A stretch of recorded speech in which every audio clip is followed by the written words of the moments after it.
Hello বন্ধুরা, আসসালামু আলাইকুম। স্বাগতম জানাচ্ছি আমার চ্যানেলে। তো বন্ধুরা, আজকে আলু দিয়ে দারুণ মজার একটা স্ন্যাক্স রেসিপি করে দেখাবো, একদম সহজ এবং শর্টকাট পদ্ধতিতে, শুধুমাত্র আলু দিয়ে। তো বন্ধুরা, আমি এখানে নতুন আলু নিয়ে নিয়েছি। আলুগুলোকে একটু খোসা ছাড়িয়ে এগুলোকে আমি ধুয়ে সিদ্ধ করে নেব।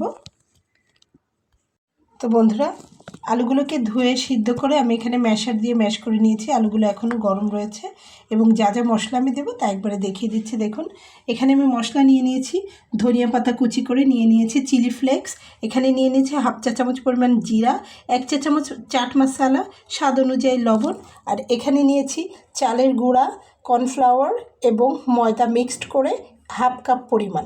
আর এখানে আমি নিয়ে নিয়েছি সুগারলেস ব্রেড ক্রাম্ব। তো বন্ধুরা, দেখতে পাচ্ছেন এই সামান্য উপকরণ দিয়ে দারুণ মজার একটা স্ন্যাক্স রেসিপি তৈরি হবে। তো চলুন সঙ্গে থাকুন, দেখে নেওয়া যাক এক এক করে। তো প্রথমে আমি এখানে আলুগুলোকে ম্যাশ করে নিয়েছি হালকা হালকা করে। এখন এর ভেতরে যাবতীয় মশলাগুলোকে একে একে অ্যাড করে দেব। দেখুন, স্বাদ অনুযায়ী লবণ এবং জিরা, আর দিয়ে নিয়েছি চাট মশলা। এখানে আমি দিয়ে নিচ্ছি চিলি ফ্লেক্স। তো ঝাল যে যতটা পছন্দ করেন সেই অনুপাতে আপনারা দিয়ে নেবেন। তারপরে আমি এখানে দিয়ে নেব বেশ কিছু পরিমাণ ধনিয়া পাতা কুচি করে নেওয়া, এবং এগুলোকে একসঙ্গে খুব ভালো করে মাখিয়ে নেব বন্ধুরা। তো বন্ধুরা, মাখিয়ে নিয়েছি। এখন আমি এর ভেতরে দিয়ে নেব চালের গুঁড়াটা। চালের গুঁড়া, কর্নফ্লাওয়ার এবং ময়দা সব কিন্তু একসঙ্গে আমি মিক্সড করে নিয়েছি। অল্প অল্প করে দিয়ে নিয়ে খুব ভালো করে মাখিয়ে নেব।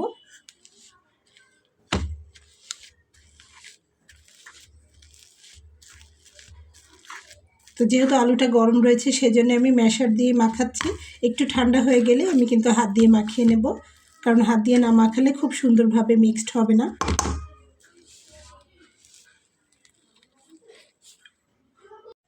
তো দেখুন, আমি এখানে আলুটাকে খুব ভালোভাবে মাখিয়ে নিয়েছি। তো বন্ধুরা, এখানে একটা পাত্রে আমি একটু তেল নিয়ে নিয়েছি। হাতে তেলটা লাগিয়ে তারপরে আমি এখান থেকে ছোট ছোট করে তৈরি করে নেব। তো দেখুন, এখানে আমি এরকম এরকম করে তৈরি করে নিচ্ছি ছোট ছোট করে। আপনারা ঠিক এভাবেই তৈরি করে নেবেন। নিয়ে আমি এখানে ব্রেড ক্রাম্বের ভিতরে চুবিয়ে নেব।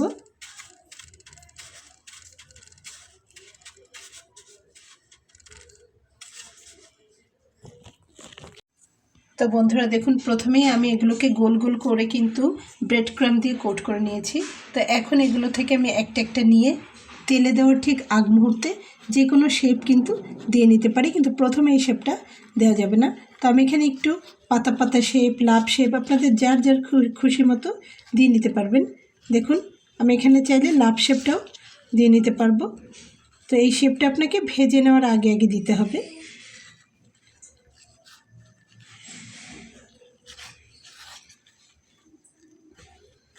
ঠিক এভাবে দুই পাশ থেকে একটু চাপ দিলে লাভ শেপের মধ্যে হয়ে যাবে। তো বন্ধুরা দেখুন, আশা করি বুঝতে পেরেছেন। ঠিক এভাবে করে নিয়ে কিন্তু ভেজে নেব। তো অলরেডি চুলাতে আমি কড়াই দিয়ে একটা তেল গরম করতে দিয়েছি। তো ঠিক এভাবে লাভ শেপ করে আমি সবগুলোকে ভেজে নেব।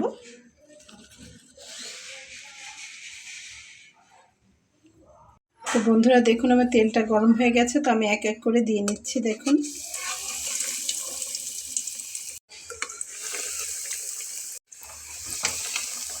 তো একসঙ্গে অনেকগুলো দেওয়া যাবে না, আমি এখানে 3 পিস দিয়ে নিয়েছি।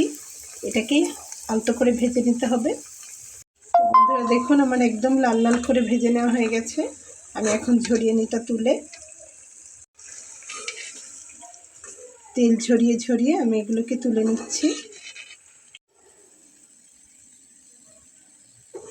তো আপনারা চাইলে কিন্তু আরও হালকা করে ভেজে নিতে পারেন। আমি এখানে একটু গোল্ডেন ব্রাউন করে ভেজে নিয়েছি। একই প্রসেসিংয়ে আমি আবারও দিয়ে নিচ্ছি। দেখুন, তো বন্ধুরা দ্বিতীয়বার যেগুলো দিয়েছি সেগুলো কিন্তু আমার প্রায় হয়ে এসছে।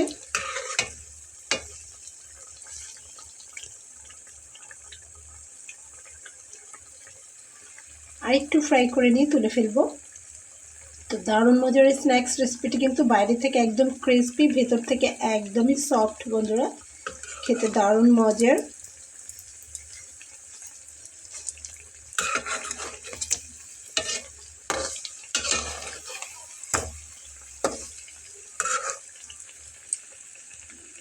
দেখুন এগুলো কিন্তু হালকা করে ভেজে নিলে দেখতে ভালো লাগবে না, তো আরও একটু ডার্ক করে ভেজে নেব।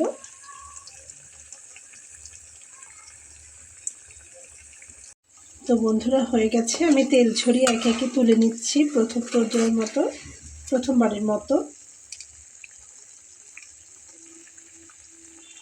তেলটাকে ঝরিয়ে এভাবে তুলে নিচ্ছি। দেখুন আমি এখানে একটা পাত্রে রেখেছি।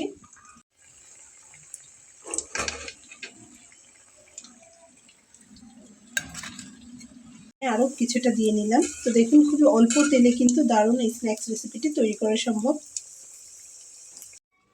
তো বন্ধুরা দেখুন আমার সবগুলো এখানে ফ্রাই করে নেওয়া হয়ে গেছে। আমি এখানে সাজিয়ে নিয়েছি এভাবেই টমেটো সস দিয়ে। তো আশা করছি রেসিপিটা আপনাদের ভালো লেগেছে। রেসিপিটি যদি ভালো লেগে থাকে তাহলে আমার এই ছোট্ট চ্যানেলটিকে সাবস্ক্রাইব করে সঙ্গে থেকে যাবেন বন্ধুরা। দেখা হবে পরবর্তীতে নতুন কোনো রেসিপি নিয়ে। সেই পর্যন্ত ভালো থাকবেন। আল্লাহ হাফেজ।